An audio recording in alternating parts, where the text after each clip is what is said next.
how to use Woolworths gift card. Hey everyone, welcome back to the channel. In this video we are going to learn how we can use Woolworths gift card, so make sure to watch the video till the end.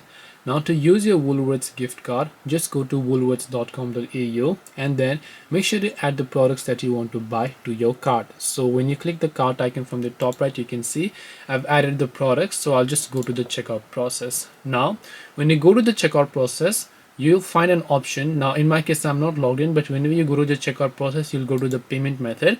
In payment method, you'll find an option that says use an offer or redeem a code. So over there, all you have to do is just select that redeem option and enter your gift card or whatever code you have, and then you should be able to use that gift card. This way you'll be able to use your Woolworths gift card. Hope this video was very helpful. If you have got any questions, feel free to leave them down below. Thank you for watching till the end of this tutorial, and see you soon in our next video.